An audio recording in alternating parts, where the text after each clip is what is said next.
and welcome back to Mads World. I'm your host Mads, and I hope you have been enjoying the show so far. If you have, please remember to subscribe, rate and review the podcast on your favourite listening platform. In this episode, I am joined by award-winning freelance features writer and columnist Rose Stokes.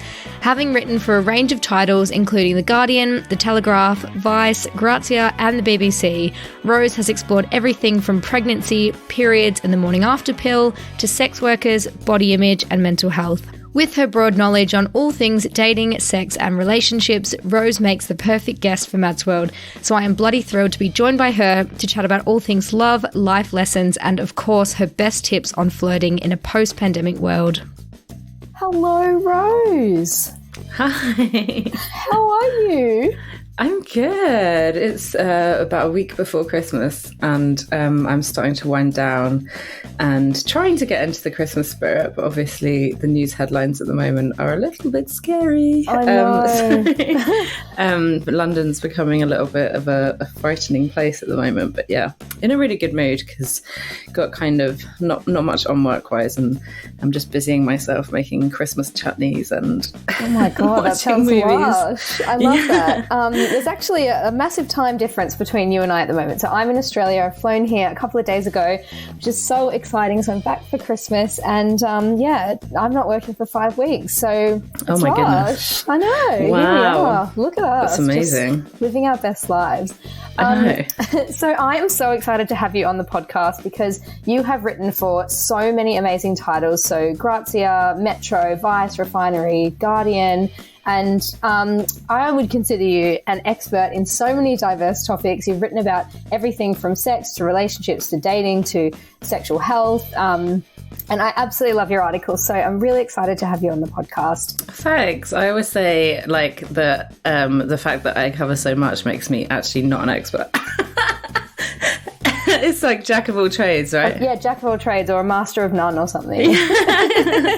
I come from day to day. I'm like, right, today I'm looking at this and just have like 5 hours to get into it. So sometimes I think I tend to focus on women's health and sex and dating. So I do have a bit more experience in that area.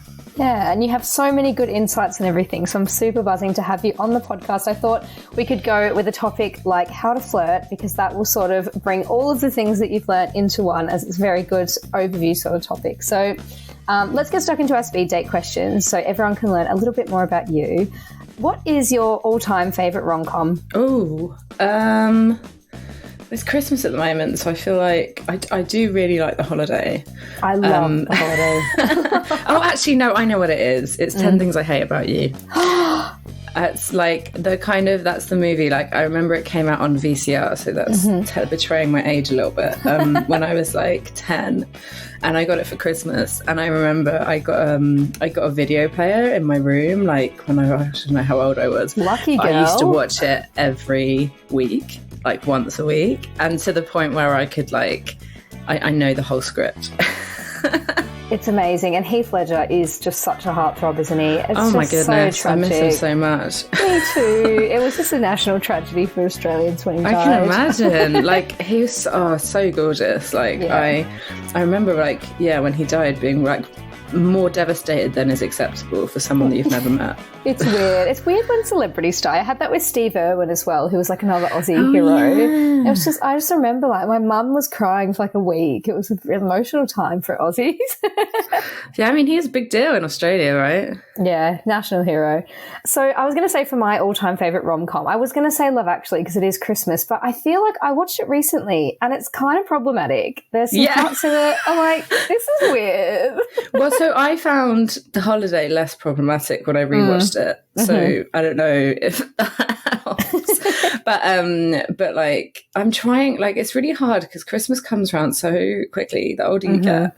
That like my friend Amelia watches like every Christmas she watches everything. She has like a grueling schedule of like getting through all of the Christmas films. And I was like, oh yeah, I don't know which Christmas films to watch this year because I watched Home Alone last year, and she was like, but that was last year. And I'm like, yeah, but it feels really recent. Like it feels like I just watched it. But we're actually this year thinking of mining the classics. So like ones from like the 30s, 40s, 50s, or like the Hollywood like golden era. Like, yeah, because I haven't really watched them, and there's a couple that my boyfriend's found that are like really well reviewed and rated or whatever, because we found this like list of 100 greatest Christmas films, so we're sort of working through that. Wow, I reckon they would be problematic in their own ways. Oh, 100%. I mean, sometimes I think you have to suspend your judgment a little bit and try and get into the like, but there are definitely some films that like I just can't watch anymore. I haven't watched Love Actually in a while. Obviously the Andrew Lincoln bit with Keira Knightley is pretty weird now. Yeah, it's so weird. There's so much of it when I was just like, this is just a lot of older men just fucking over a lot of young hot women who they can do way better. Like, it just, I found it weird, but I mean, I still kind of love it though. It's just like a classic. And I think it's one of those nostalgic films that you have good memories watching it with your pals or with your fam or whatever. Yeah. So my next question is, what is the best thing that's happened to you recently? Actually, I've been quite high on the like big news headlines in my personal life recently. So I'm currently, I guess, 4 months pregnant today, actually. Congratulations. It's so thank exciting. you. It's today actually, 4 months. And then and I got engaged a couple weeks ago. Look at you go. You're just kicking goals this year. It's really funny because I was single for the longest time, and I was single during all of the periods when all my friends were settling down and they were getting engaged, and I had to go to all the weddings and whatever. And obviously I was like super happy for all my friends, but I kind of got to the stage where I was like, this ain't happening for me. And then, but like I'd made peace with it. I wasn't really sad about it. Like I was sad about the idea of not having kids. I mean, quite melodramatic of me in hindsight, because I'm only 34 now. So. Yeah. But yeah, I had like the weirdest little love story. Like, I had been single for like 3 years, something like that. And then I had completely sworn off dating. So I was so sick of it, and sick of the sort of transactional nature of it and the fact that everyone just sort of ghosts each other and whatever. And then when the pandemic hit and we went into lockdown, I was single, lived alone, and I'm a freelancer, so I work alone. And I found it like a lot. Yeah, it's a lot. And I kind of just like, I actually quite enjoyed it, the solitude at the beginning. But then a couple of weeks in, I was like, I wonder if the dating landscape has changed, because no one can actually like meet up and then ghost each other anymore. Like, I wonder if people are kind of giving each other more like patience and like kind of actually getting to know each other and stuff. So as an experiment, quote unquote, I downloaded the apps, and I was also like, you know what, it'd be nice to chat to people because I'm sort of not really doing anything. Yeah. And I started seeing dating as like something where I could like meet new people, rather than like, usually I'd got to the stage where it was so pressured. Like whenever I met people, I was like, oh, well, do I like them or not? But because I was stuck at home, I was like, it doesn't really matter. I can just have a chat with a person. Anyway, I downloaded the apps and like went on one Zoom date with the guy that I never spoke to again. Zoom dates, though. I know. Oh my God. And then and then the second guy that I connected with was Simon, who's now my fiance. Wow, that is such a good story. We had, so he was living alone in another part of London. So we had a Zoom date. So I think that we met in May. So I think we were sort of starting to ease the lockdown a bit. It was mid-May. And so we had our first Zoom date. Lasted like 6 hours. We were talking about it the other day. Oh my God. And then the restrictions eased a little bit. So the next day we went for a walk in the park. Oh, wow. But it was in the days of the pandemic where like, I mean, not that everyone was being really, really well behaved and everyone was very, very scared. So yeah, it was like that, wasn't it? I went on a few park dates at Victoria Park, and it was just a lot of people. You could tell a lot of people were on walking dates. It was a weird vibe, and people were really like, 2 meters away. I think everyone's a bit more relaxed about it now, but it was full on. We went to Hyde Park and we went to, I think there's like a rose garden or a flower garden. There was a bench, and I remember sitting like on direct opposite ends of it. And like he'd brought some beers, but we were like trying really hard not to touch each other. Like, but when we like were giving each other, like he was like, here's a beer, and like putting it down the middle, and then I was like picking it up. Oh my God. And then so that was our first date. and we didn't touch each other. And then we did like, I can't remember now. I think we did 3 park dates, like one a week for like 3 weeks. And by the time we had basically decided that we were kind of on the cusp of like, are we going to touch each other? I think we'd known each other for like 5 weeks at that point. Oh my God. And you could have been in each other's bubbles if you lived alone. Well, no, because it was before Bubbles. Oh God. There's so many rules. I know. Remember. It was before Bubbles. But actually after 5 weeks was when Boris announced the Bubbles. So we had this sort of weird like conversation. I always say, like, in a way, like I really struggled to have difficult conversations in dating, and pandemic kind of acted as a really great framework for me. So we had to have because we had to have the conversation. So I remember having this conversation like with someone who I'd known for 5 weeks, had never touched, and we were like, if we touch each other, then we can't touch anyone else. It was like, are we exclusive? Like, it was really weird. Like, we hadn't even kissed, but it was like, are we going to forsake all others? Like, oh my God. And we just had to have these really like conversations like, well, if we bubble, then you can't date other people. And it's very like, frank. It was really, I love it. Well, it was like a safety thing. It was like more than anything else. Like, we kind of had to, it forced me to be more honest with what I wanted, because I was like, I really like this guy, and actually I would basically prefer him not to date other people. But the pandemic provided me with a great little framework to be like, oh, it's actually a health thing. I just want you to I just want to be safe. But yeah, so then we bubbled up, which is funny because, you know, like, obviously, like, it was quite a big deal because I had to choose between bubbling with my mom or this guy that I'd met like a few weeks ago, because you only get one. Oh my God. And it all worked out. And like, yeah, I mean, rest is history, I guess. We did the next lockdowns together, and we moved in together in like earlier this year, got pregnant. Now we're getting married, apparently. Oh my God. It's just all happening. 2021 was a bad year for a lot of people, but I feel like you've just cleaned up this year. You've done really well. Yeah, no, it's been really, I feel really lucky. Yeah. Oh, that is so lovely to hear. And what does a successful relationship look like to you? Well, we are really, really equal. Like, okay, in every respect. And we communicate really well, like even about the hard stuff. I think we, from the beginning, I think because the environment and the context, it kind of set the tone for the relationship. We've kind of got used to having difficult conversations very early on. So I think we're very sort of honest with each other. And we do truly believe that the other one, it's the most equal and balanced relationship I've ever had. I love where that. If one person feels like they're doing too much, the other one's like, yeah, fair enough, you are. Would you say that having the 5 weeks to get to know each other meant that you sort of built a foundation of respect and friendship and stuff before you got into the physical stuff? Because I feel like that's the best way to do it. Like, you know, getting with a friend. I always just become friends with someone and then end up fancying them, like, for who they are, type thing. It's so funny because I actually like, and I'm sure he's going to overhear this in the next room and be like laughing, but I fancied him straight away. But I just loved his, he's got this, he's just so kind and warm and lovely. Like that like was the main thing. I was like, I instantly felt safe with him. And I would say, you know what, like, I'm kind of loath to say this because I don't judge anyone for jumping into bed with people like on the first date. I did it plenty of times. Yeah. I think for me, being forced into a situation where I had to take it slowly was actually because just of the way that I am emotionally. I think it was really helpful.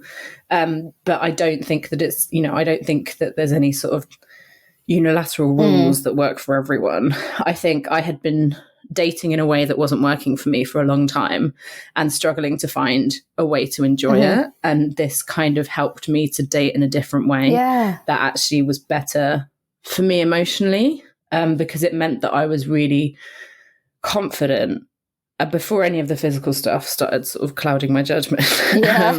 I was very confident that this was like a good person and that he would, you know, he wasn't just going to, I remember cycling away from our first in real life date. And normally I would be like, oh God, am I going to hear from him again? Am I going to see him again? Is he going to want to like, and I remember cycling back and being like, oh, well, of course I'm going to see him again. and having this just like crazy confidence.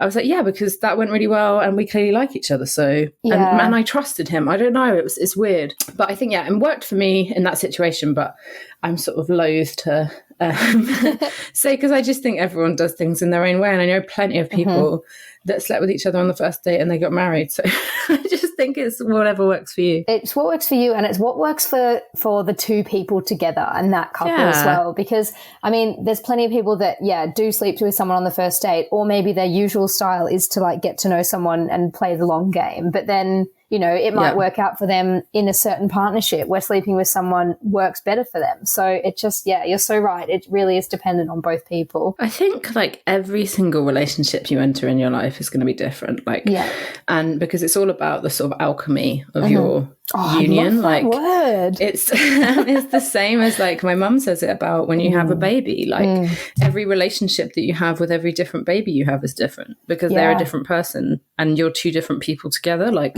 I think like I kind of I want to kind of move away from this, like this is how you should date and this is what you should do. Like ultimately I think the best advice for dating is to trust your gut. Yeah. And, you know, if you feel like something's not right, then to follow that logic and try not to beat yourself up about it and try to just be like as true to your feelings as you can. Yeah. It's the only thing I can really think is a sort of, you know, universal piece of advice. I think that's really good advice. And I think it kind of works for everyone as well, because it's just giving people the flexibility to just be who they want to be. Yeah. And like every single bad relationship I've had, I knew at the beginning it was bad. Yeah. Like I literally, like within weeks, like would have noticed something that wasn't good. And that will have been the thing we broke up about 2 years later. Do you know what I mean? Like, yeah, it's like an initial red flag and you ignore it because you like them or something. Because you think maybe it'll change, or maybe I will change, or maybe I'm just being too sensitive, or maybe I'm just, you know, too picky, or like this or that. And then 2 years later, you're like, yeah, I did notice that in the beginning. Yeah, and you look back on the things that you like kind of, thought were initial red flags and you're like, oh, that was so obvious. Like, why did I look over that? Yeah, agree completely. Indeed. What life lessons have you had to learn the hard way? Oh, every single one, I think. I think relationships has been the area of my life I've struggled the most. Like, historically, just the sort of, I think that the idea that you can change, that you can make a relationship work simply by trying, like, is one that I learned the hard way. That obviously you do have to make a lot of effort in relationships, but every relationship I had that was difficult from the beginning, or difficult to keep going, like, was ultimately not the right one for me. And I think that sort of thing that we're taught from rom-coms or whatever, that blind perseverance, you know, wins. I think for me in the end, it was like actually, learning how to tune into my own inner frequency and listen to what it was saying and try to trust that more, as well as the whole timelines thing. Like, as I said, like, you know, I was in a way pretty melodramatic because I'm still only 34 and my life's changed a lot recently. But I broke up with someone when I was 29 and I definitely had that like, oh my God, where am I going? What am I doing? Everyone else has got it sorted. And actually it was just the start of a new series of events for me. And you never know at the time, do you? You just think like you don't know what's next for you, but look at you now. Well, I think as well I actually did, in a way. Like, I really crashed out of that last relationship. It was not a good relationship.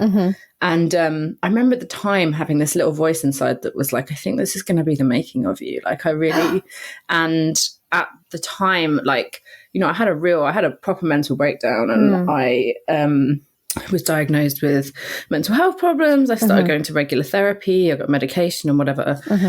But it set me off on a path that ultimately, like, I don't want to see myself as like, I don't want to present myself as an end product today. Like, I'm like, and now look at where I am. Yeah. Everything's great and will be forever. But ultimately, I would never have met my partner had I not had that not happened. And I would have never been able to enjoy a relationship in the way that I do now had that not happened. Because there were things I had to learn about myself in order to be able to do that. And I think for me, like just trusting in the path is the biggest thing. Because I think like, you know, it's easy to resent the fact that your life looks different, or, you know, a lot of people, you have to sort of remember that a lot of people are just squeezing themselves into a timeline rather than thinking about what they want, and you can't compare yourself to those people. Yeah, it's kind of like the butterfly effect. It's like all those things that happened back then is just made you end up exactly where you are now. So there's like plenty of people that do just meet their soulmate. I mean, my best friend met her husband when we were all 17. Yeah. And they've just been together since. They got married at 27, started having kids at 30. They are the most beautiful, lovely couple. They love each other so much, and they have so much fun together. And it's like 17 years later. So I mean, like, I just think you can't compare yourself. I had so much I needed to learn to be able to get to that level of relationship, but I'm lucky actually that I had them as kind of role models, because I actually would quite often look at them and think, that's what I want, it's not what I have. That's so good. And do you know what? This reminds me of something I saw on Instagram this week, and I sent it to my friend who went through a similar experience recently, but it was like, if someone is making you feel anxious, that is not the person like that you should be with. It's sort 100%. Of like if someone's unlocking this anxiety and you feel stressed about when they're going to message you, or, you know, you're worried about what they're out there doing. Like if someone's unlocking that anxiety within you, that's not your person. And I think that's a lesson that I've learned the hard way, is that it shouldn't be stressful. Like the first part of a relationship should be the easy, fun part. You know, there's hard stuff to come down the road. And if it's not fun in the beginning, it's probably not going to be fun on the journey and at the end. Like 100% agree with that. Like actually my current relationship is the only one I've ever enjoyed from the beginning. I'm so pleased to hear this for you. It's just lovely. Like genuinely, I had it in my head that relationships were stressful and difficult from the beginning, and like I was used to that feeling of anxiety, and I blamed myself for it and thought, oh well, it's just a problem with you, you have an insecure attachment, blah blah blah. Like I just have never ever doubted us. It's so weird. Like even from the beginning, you know, if he didn't text me for a day, I knew he would, and I knew that it was because he just lives in his own little like head world and he gets wrapped up in stuff. But I spent so much time like doubting myself and scrutinizing myself in other relationships. And this relationship, I feel like the best version of myself. Like I feel like he brings out a better version of me, and has done since I met him. And I think that's how, like, it's so funny because all my friends that have seen me dating like for years and years were suddenly like, this is so weird. Like, don't you want to sit down and like microanalyze everything he's ever texted you? And I've been like, no, actually, I just feel kind of cool about it. And they've all been like, wow, you're just giving off this like weird Zen vibe that I've never seen in you. And it just kind of makes you think like, yeah, obviously I've worked on myself loads, but like there is just a chemistry component to it. Like the right person like will not activate that, you know, anxiousness, overly anxious sort of. Yeah, I hope so. I hope that's the case for other people too, but you know, everyone has their own journey, I suppose. And speaking about being like the best version of yourself, this sort of leads into my next question and my last question. So have you ever experienced true love, and how did you know? So would you say that this is true love for you now? Oh yeah, like I think like we sort of laugh about it a lot now because he's always like, yeah, you just saw me and you were completely in love, and it like, but like I actually, this is so embarrassing to admit, when the first day when we met each other in the park, I looked at him and I was like, yeah, I'm gonna love you. Oh my god, it's so weird, isn't it? It was like this weird, it's like someone had put like a microchip in me, and I was like, oh, this is right, okay, this is happening. But I was just like, yeah, I'm gonna love this person. Yeah. And I did, like, very quickly. In fact, like 4 or 5 weeks in, I like messed up my neck. Like I woke up and I'd cracked my neck. Oh God. And he came around to look after me, and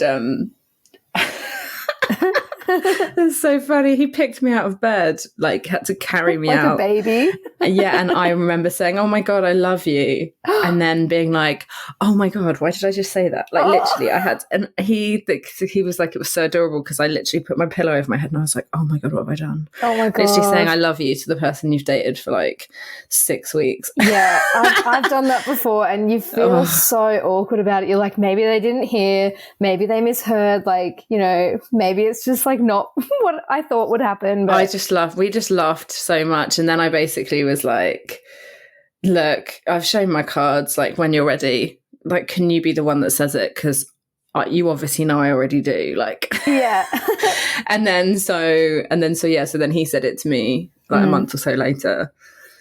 But yeah, true love for me, like, I mean, as like things change, and you want different things as you get older as well. Like you think when you're younger that, you know, the big drama is romantic and whatever. Like I see true love now as stillness, as like the place you go to be still and to be peaceful, and the place where you just rest and like, you know, decompress, and it's the place where you go to recover from all of the other stresses in your life. Yes, so true. I see our love as like very still. Like a rock, you know, like they're your rock, they're your constant. It's like the only thing in life that I can really rely on. Like, you know, especially during a pandemic, I'm like, open the front door, he's there, and like, that's cool. Yeah, and there's so much uncertainty in the world. It's sort of like, and this again goes back to that anxiety feeling, like it should be peaceful. Like the person you're with should bring you peace. And that's the main point, you know. I mean, people have their fiery, passionate relationships, and that's kind of like that is, you know, each to their own. But I think I agree. It's like you want someone that grounds you and is there and is a constant force in your life. You know, those fiery relationships, they take so much support from external people as well. Like every time that I was in one of those relationships, I was constantly ringing up my friends being like, "Oh, he's done this, he's done that. I feel like shit, like whatever." Yeah. You need so much support from other people to stay in a relationship like that. It's not sustainable. But the way I sort of describe our relationship now is that it's the first ever like background relationship I've had, in the sense that like it is capable of sitting in the background of my life, and I'm able to focus on other things. But in other relationships, when they were so problematic, they would constantly pierce into the foreground, and I wouldn't be able to focus on my work, I wouldn't be able to focus on my friends, I wouldn't be able to, because I was so consumed by it. Like our relationship is really lovely. It's just this wonderful constant background thing that very rarely interrupts the rest of my life. Do you know what I mean? And there's so many things that have to be front and center, and you have to give them the time they need, like work or family or whatever it is. And if a relationship is just taking up all of your mental capacity, it's never going to be sustainable, because if you're putting all your energy into that, this is what I always go back to. There's so many pieces of the pie in your life. And I think, you know, you've got your friend, like your friend / your family / work, boyfriend, like hobbies, traveling, all these different slices. And if a relationship is taking up all of that and giving you this stress, it's just, you know, you're not going to be able to get fulfillment or enjoyment from any of those other pieces of the pie. Yeah, no, I totally agree. I think if one area of your life's dominating, then it's usually a sign that like you're dominating in a way that's very negative and has very negative impact on you, or actually like on your friendships, you know. Like I think I lost friendships really from being draining. And you're not a good person to hang out with when you're complaining about a guy the whole time. Like it's not fun for your friends. It's not nurturing those friendships like in a way that you should be. It's also very hard to watch as a friend. Like I've been in both roles now. Like it's hard to watch a friend keep hurting themselves. Yeah, 100%. And sort of not really taking any lessons from it. Like I think, you know, the best thing you want for your friends is for them to realize how great they are and to see themselves like you see them. It's actually pretty painful to watch someone undervalue themselves chronically. Yeah, especially when you can't, like, you can give people advice, but you can also lead a horse to water, and, you know, you can't make it drink. If someone doesn't want to take your advice and still keep going with their toxic behavior, they will. So you feel quite helpless at times. Oh, 100%. And like I was that person. So I have a lot of empathy. Like, you know, I have a lot of empathy for people that like can't get their head around it, or like, but ultimately in a way I was lucky that my life just kind of flattened at some point and I had to rebuild it from the ground up. And then that sort of made me consider what kind of life I wanted to have. And in those years, I changed career, I changed relationships, I changed like friendships. Like I really went through like a metamorphosis. So I think in a way that was really fortunate. Yeah. I think it must be hard if you're just sort of like, if you don't have one single dramatic event to change your course, then it must be hard. And obviously some people are less self-aware than others as well. Like it's just the way that things are. So yeah, and you just have to let people make their own mistakes and learn things for themselves, I think. Oh, 100%. We've digressed so much. So I want to, so you shared with me a really funny one night stand story, and I'm hoping you can share it again here for everyone listening because I love it. Yeah, no, I'm trying to work out how. I think I must have been 21 or 22. I lived in Spain for a while, and Cool. We used to go on these big nights out or whatever, where we'd come back at like 6 a.m. because the nightlife there is very different to the UK. Yeah. And I remember there was I think he was German, a guy that met in a club, came home with me. It must have been about 6 o'clock in the morning, and like I like woke up maybe an hour or two later with him in my bed, looked at him and was like, oh my God, what have I done? And then don't know why, because I must have been drunk still to think that this was like the right thing to do. I made my alarm go off.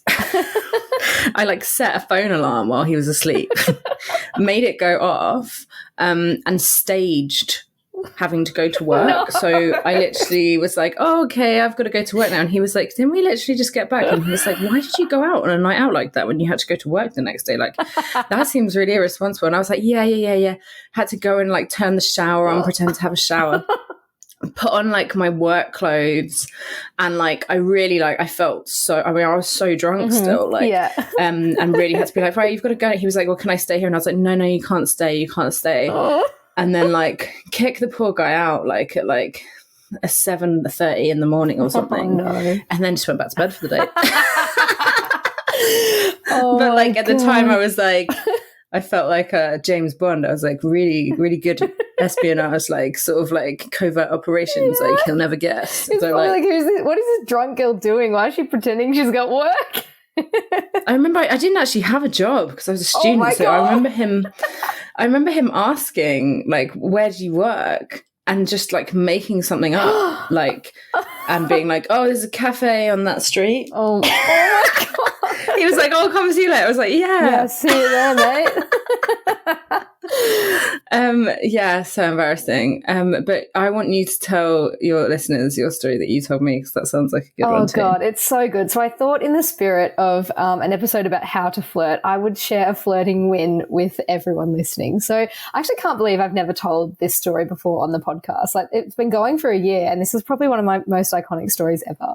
So I was on a date with this guy. He was actually, I have told the story of this particular date on the podcast before. Really posh guy, really, like, he was a Tory, membership at Soho House, all these things. It didn't work out, obviously. Oh, wow.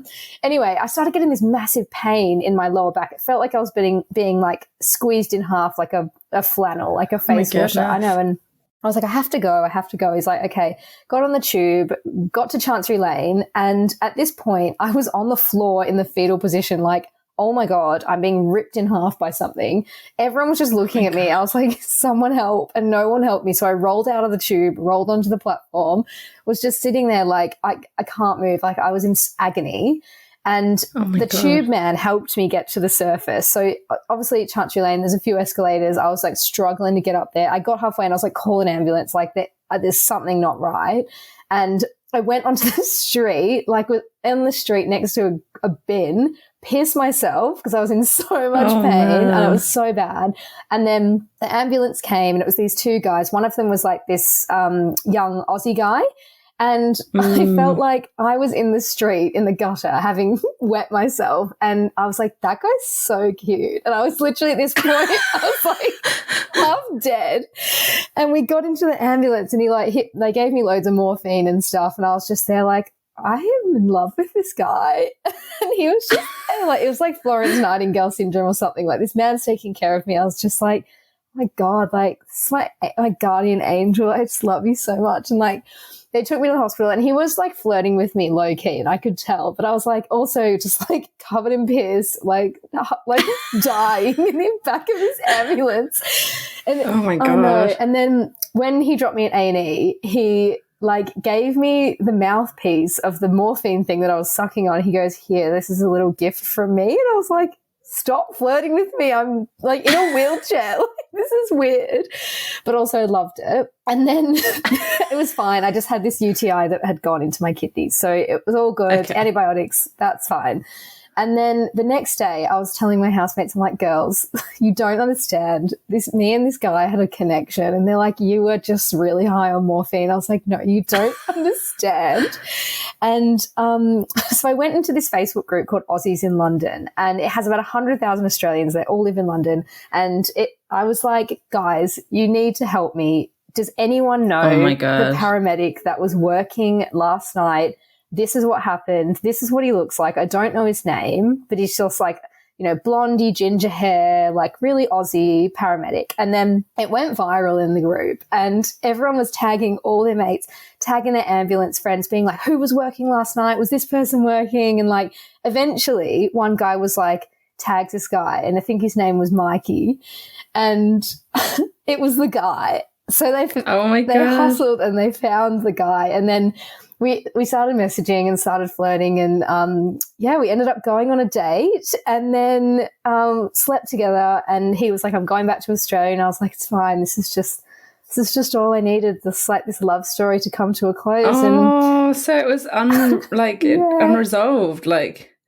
Well, like, as in he moved back? Yeah, but it was kind of like, I just wanted it to be like a one-time thing anyway. I just moved to London. I wasn't like looking for anything serious, but I was maybe you should look him up over Christmas. I mean, maybe he'll be here while I'm here probably, but yeah. Maybe it's time for Mikey chapter 2. Oh my goodness. And imagine we can do the follow-up on the podcast. But it was such a flirting win for me. High on morphine, covered in my own piss in the back of an ambulance. And I still scored this hot Aussie guy who was a paramedic.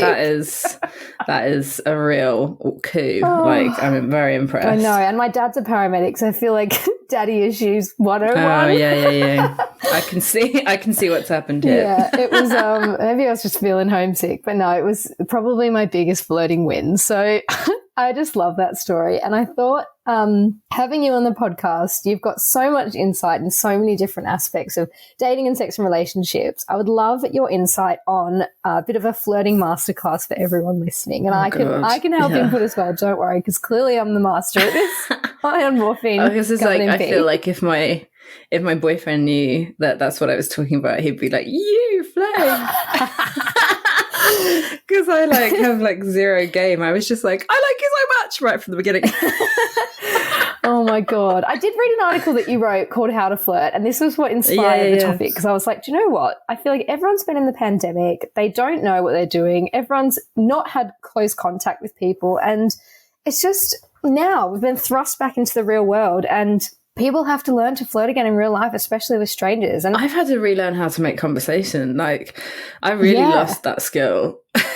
Mm-hmm. Yeah, me too. So, I mean, apart from the podcast and just, interviewing random since it began. After like, "How are you?" I'm like, don't know what to say now. But yeah, no, I know what you mean. Like, I think especially like I kind of had both experiences of the lockdown, because I had the first lockdown when I was like, properly single, didn't touch anyone for like 100 days, and was really like developed this like almost like, I think they call it skin hunger, where I was just like fantasizing about touching people. Well, that sounds like really like dark, but it's like a primal need though. Like you need a hug, you need to touch other people. It's a human thing. So I had that, and like I really it gave me so much distance from the whole thing that I then started like overanalyzing it all a bit and being like, how did I do this before? I can't even remember. Yeah. Even like, where do you put your hands? I know it's such a like cliche thing to say, but when you're speaking to someone, like I remember going out to a pub the first time after the pandemic, and there was just so many men everywhere, and I was like, oh my God, I just want to talk to all these men, but I don't know how. I forgot. It's hard, isn't it? Like, and also I think we're worse because of our phones. Like, I think it's eroded our conversation skills to, because we're so used to like doing everything digitally now. I think we're 100%. Kind of less fluent in conversation, maybe. I don't know. Agree. And speaking of phones, so let's start with digital flirting. What would be your recommended go-to DM slide? So if you see someone on Instagram, you really fancy them and you want to get to know them, how do you slide into their DMs? I've got a good one for this. I'm going to betray my age because I've never met anyone on Instagram. And like, no. I literally never. I mean, I got my first... and this is quite an achievement, actually, given that I've been on Instagram for, it says maybe a lot about me, maybe not a good thing. Yeah. I got my first unsolicited dick pic on Instagram. I mean, obviously I get them. Oh, congratulations. I know. I get them on Twitter all the time. Like, and I actually says some guys go out of their way to send them on email no, they as like a JPEG. No, they don't. Oh my God, they do. They're like, oh, I read your article. Here's my dick. Are you joking? Oh my God, yeah, I've had some. And I actually, it's really bad, but I quite often screenshot them and send them to my boyfriend. And we're like, that is insane. That's a nice one. Oh my God. But so I haven't actually ever, I mean, people message me all the time, but it's the nature of my writing. Like, I think I've seen a breakdown on my Instagram. It's like my audience is like 90% women. Yeah. So, you know, it's not been a place that I ever really, and I don't really post thirst traps or like, it's normally just like my articles and maybe a photo of me smiling, but I've never really like used it as a seduction technique. And actually people I get like, you know, message requests all the time and on Twitter and Twitter particularly from men that are just like, hi, that's like all they write. But how would I open it? I used to, I'm going to big myself up here because my boyfriend said that my approach when we first started texting was actually the most interesting that he had in a long time. And he's done quite a lot of internet dating. What was the approach? So I hate small talk.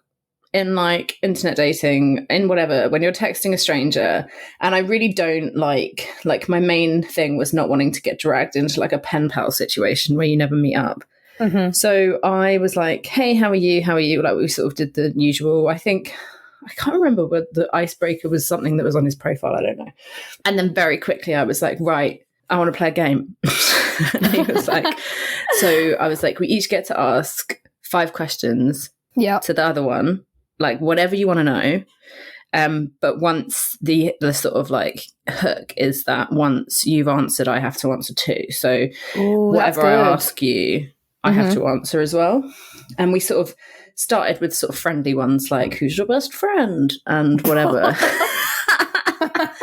But actually, do you know what? Like, it's really funny because we actually covered quite a lot of ground in those messages. And I said, you know, like, what are you looking for in a partner, that sort of thing. And actually, we came up with this, we both came up with the 3 same qualities. But one thing is that game actually prompted him to say, look, I really want to have kids, like, and not that far into the future.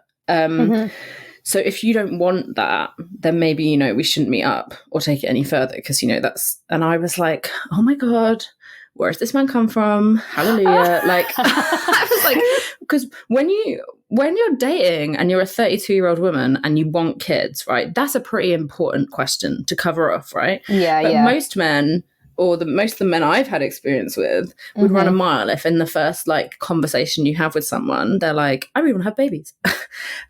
So he really did me a solid because then I was like, oh, I can relax a bit now because I know that we want the same thing. And he's opened up as well. Like, you know that he's opened up and said that, even though he was probably like a bit nervous to say that too. Yeah, it was just so easy. I was like, oh, cool. Yeah, me too. So, and it's never been something we've really had to talk about much in our relationship as a result. Like, but it was funny because I think we came up with the same, like smart, what were the 3 qualities? Smart and kind and silly. They were like the 3. I was like, I need someone who doesn't take themselves too seriously and who like, we are constantly like pulling like jokes on each other in the house or like practical jokes and winding each other up. And like, I just need that so much, like, especially when life gets a bit serious, like you need someone at home that's like, making you laugh all the time. And and not even like, it's not like we don't have really like highbrow humor.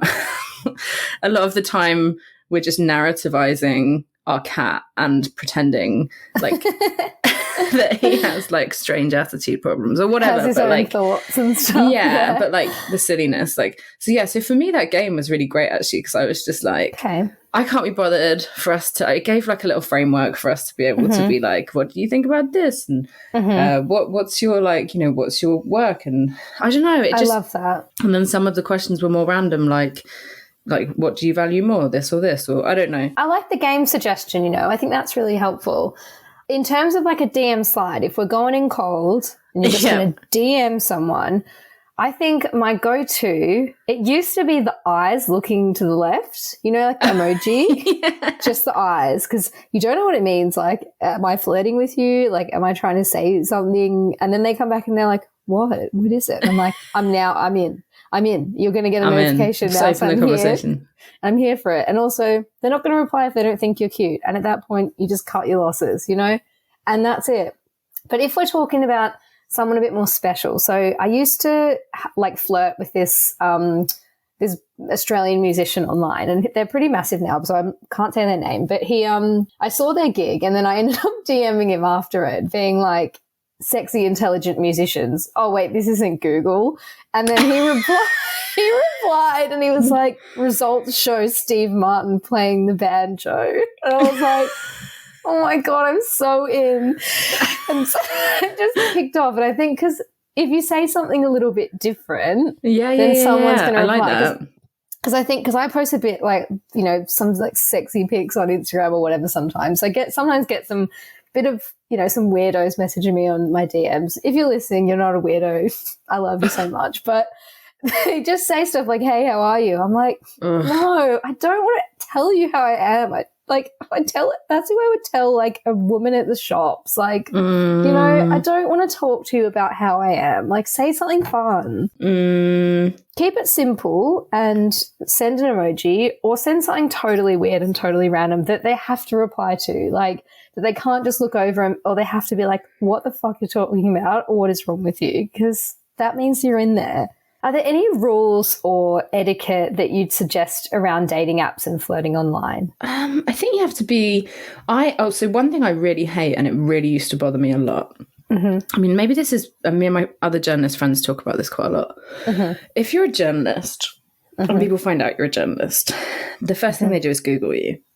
And I really hated it. Like, first of all, if I linked with someone on an app, and then without telling them my surname, they follow me on Twitter or Instagram. How do they find you? How? They just look up Rose London Journalist. I mean, I guess, and see my photo, and then they're like, that's her. Then they get my surname or whatever. That feels horrible. Like, it happened to me before, and I was like, wait, how did you... That's really weird. I don't like that. Like, that is weird. It just makes me feel a little bit like surveilled. I don't know. And then and the other thing is, me and my friend always talk about this. When you go on a date as a journalist and someone has read all your work, and then and like as a female journalist, like a big part of our beat, we quite often talk about like things we've been through in our lives. So if someone starts like talking to you about stuff that you haven't told them, oh God, but that they have read about you, that is pretty weird. And I understand it's totally natural. Like, of course people do that. And I found out that my boyfriend went to school with one of my best friends before I met him. This is so funny. God. And because I saw what school he went to, and I looked up his first name and his school. So I mean, I'm a freak as well. We all do it, but just don't make it obvious. But then when I worked it out, because I said to my friend, I was like, do you know this guy? And he was like, oh, he's the best. I love him. He was like one of my best friends. But then I had this like, oh God, I know that he's friends with my best friend. You can't tell him though. But I can't tell him. So I like the way that he tells it is really funny. But I basically tried to engineer a conversation where he would tell me where he went to school. and then was like, oh, that's so funny. My friend went there. and then I got away with it for months until we all went out for dinner with the friend, and he was like, did you tell him about that weird thing you did? And I was like, no. Oh no. And then you're out in the open. But I think you have to be really careful, like, especially with letting on what you've learned about someone by Googling them. I think that's a big no-no. Agree. And then obviously don't send dick pics unless anyone's asked for them. Yeah, unsolicited dick pics, a massive no. Yeah, and just, I think my best advice for internet dating is get off the internet as quickly as possible, because I've had so many times where I was like, I've got a real connection with this person. And then I meet up and I'm like, oh, like they give me the ick. And I've been messaging them for like 4 weeks and you're like, oh shit. And it's such a waste of time. Like, it's a waste of everyone's time. You put your feelings into it, you get invested, and you know so much about this person's life, and then you meet and like you kiss them or something and you're like, nah, hate the way you kiss. Yeah, like you just have to get offline as quickly as possible, I think. Like, I really tried to avoid getting dragged into much preamble. And this brings us to flirting in real life. So let's talk about flirting in real life. And so this is like, if you're on, like, there's two different types of flirting, right? There's I'm on a date with you and we've agreed that we're on a date. Yeah. Actually, let's say 3. There's the grey area that I'm sure we're all aware of the is this a date? I don't know. And then there's also I've just met you and I'm trying to flirt with you. So there's like in the pub flirting, you've seen someone across the bar and you're having a flirt, and then there's flirting on a date. Yeah, there's the one where it's like someone you know has been like, do you want to go for a drink? And you're like, I don't know if this is a date. And then there's the one where it's like, we've decided we're going on a date, so you feel more open. Like, I guess for me, like, I always try to steer conversation. Like, if I'm not sure if the other person fancies me, I'd always try and steer conversations in a certain direction. So, like, ask them about their relationship history and and like I always found, and like I don't know if this is because I'm gross, but like with a lot of people I'd find that like if the conversation always ends up getting a bit sexual and then you're like, okay, I think we're both on the same page. But I was never very good at eye contact. I'm so bad with it. I get really awkward and I'm like, I can't stare at you anymore. I need to look away for a little bit. I think like the old like arm stroke, like but like I'm so unsubtle that I think I do a bit of the flirting and like I don't know, like it's so funny because I remember one guy I was dating once saying to me that I always thought that, so some people have said to me that I'm like a huge flirt, and I sort of carried that around with me because I'm really, really friendly and I chat to everyone. I was always sort of like, I've been accused of flirting before. Yeah, me too. In times when I'm like, I was not flirting. Like when I've I remember speaking to an ex at a wedding and everyone being like, stop flirting with him. And I was like, I'm literally talking to him about his dad's job. Like, do you know what I mean? Like, also because I'm a journalist, I'm good at asking questions, right? So then I remember one guy I had like an on and off sort of thing with this guy in London for many years. And I remember him saying to me, like, I would hate, this is so funny, I would hate to be the object of your affections because, and I was like, why? And he was like, because you would never have any idea. Like, because I think what I do is when I flirt is that I sort of flirt and then I overcorrect. Like if I think that if in my head they're not flirting back, I then backtrack. And then I'm like, that wasn't a flirt. Actually, I fancy that guy over there. Or something. Just protect yourself. It's a self-preservation thing. So basically what I'm saying is that like I'm chaotic and I'm not an expert in this. But like I think it's always confidence, isn't it? Like, it is, yeah. And I think the best thing to tackle low confidence, my advice would be alcohol, or what is the worst that could happen? Like I think especially being someone who's come from abroad, so as an Australian in London, I just think I don't know anyone here. I'm never going to see any of these people again, probably. London is such a big city. If you see someone hot across the bar, my friends always go on at me about this. They're like, you're so embarrassing. Why are you doing this? I'll just go over and be like, hey, can I have your number? And they always say yes because they're just like, that's cool. Like, I can't believe you just asked me that. I hope that they don't if they've got, like, a girlfriend. I mean, but you find that out later, you know, and then you just block and delete. But it's like, I just think what's the worst that could happen? Like, no one, like, who the fuck cares? You know, you just have to kind of let it go. Okay, well, that is different. And I definitely felt like that when I've lived in different countries. However, as someone that grew up next to London, I know so many, like, and it sounds really silly because you think, like, London's huge, but my God, the degrees of separation. Like, I'm forever meeting people that know people And you always see your ex on the tube and you're just like, what are you doing here? You don't even live here. Get away from me. Well, and also when I was dating and I, like, before I met my partner now, like, and I have like a bit of a public profile, you're just terrified that, like, you know, someone will be like tweeting and being like, I met this girl and she's actually a loser. She's a loser. Random person on Twitter calls you a loser. So good. But like, I don't know. It would be an interesting. I was going to write a book before I met my partner. My plan was to write a book where I crowdsourced among all of the people close to me, and I got them all to set me up on a date with who they thought would, because I was like, I don't think I know what I want, and I was like, I would love the concept of asking everyone in my life to set me up on a date and to see all the different people that they think are right for me. That would be fun for a podcast, wouldn't it? Wouldn't it? Yeah.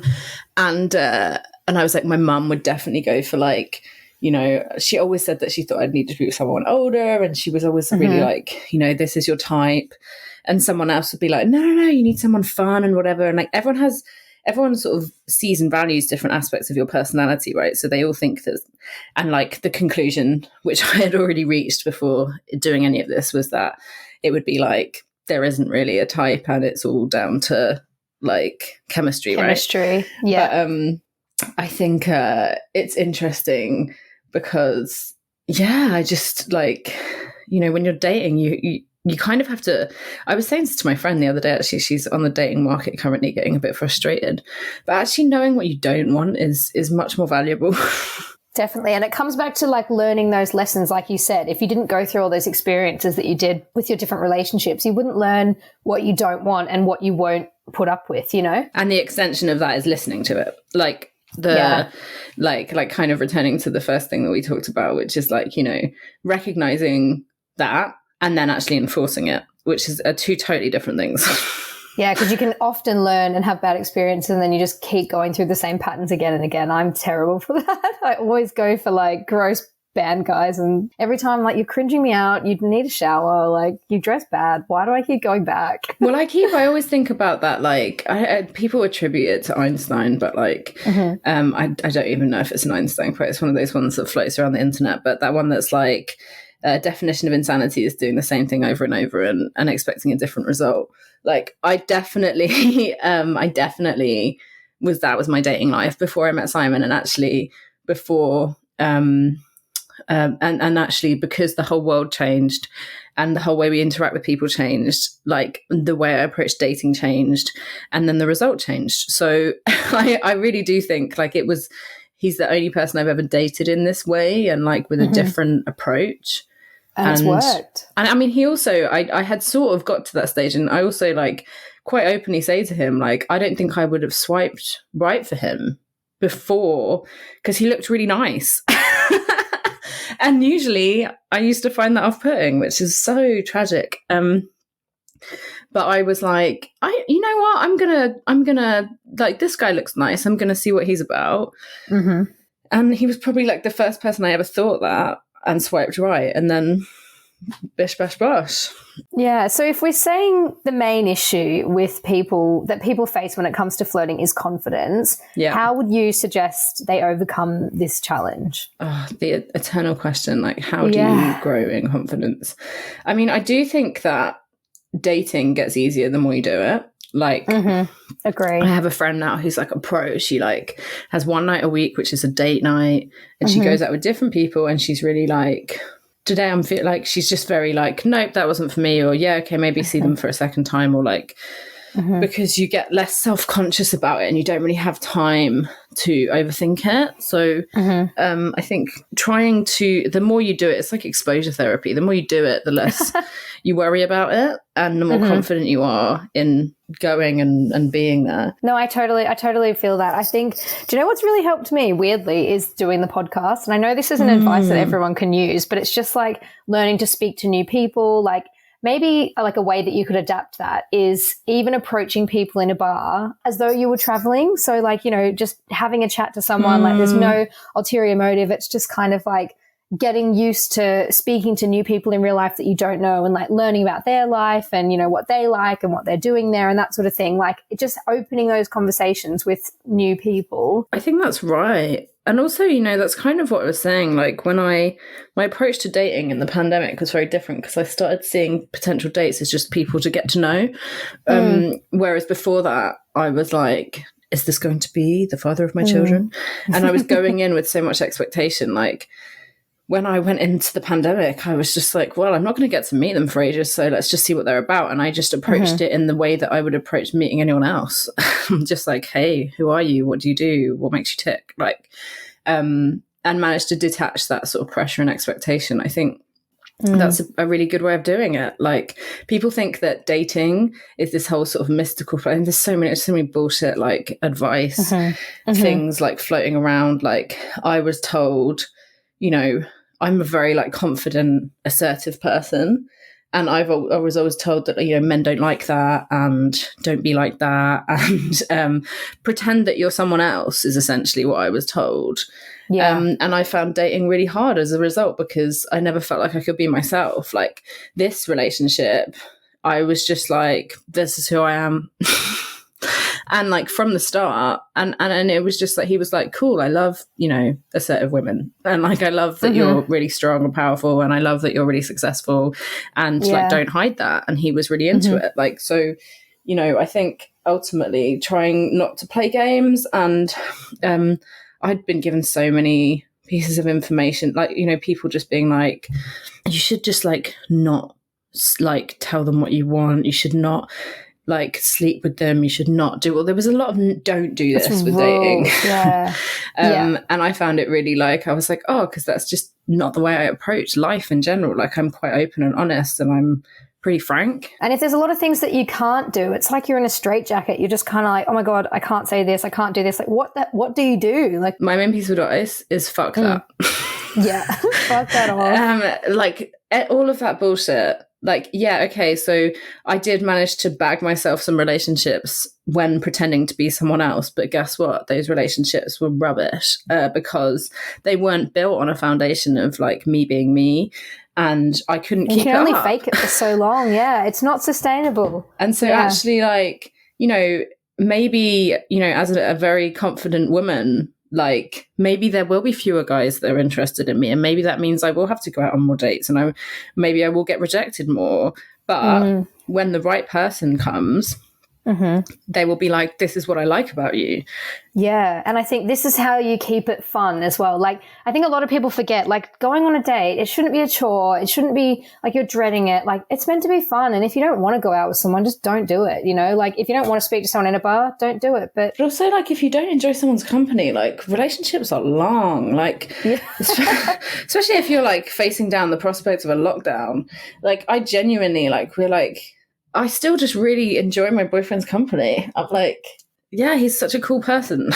I think, yeah, be yourself, and even be yourself, even if you've gone through a really long period of people not wanting to see you for a second date or whatever, like don't change who you are to try and bag someone, because you'll inevitably bag the wrong person. Yeah. So yeah, as you said, you might bag someone and it might speed up the process, but ultimately in the end, it's just going to crumble because it's not based on anything real. Yeah. So I think you need to be honest, right? Yeah. So I guess to summarize, I would say practice makes perfect.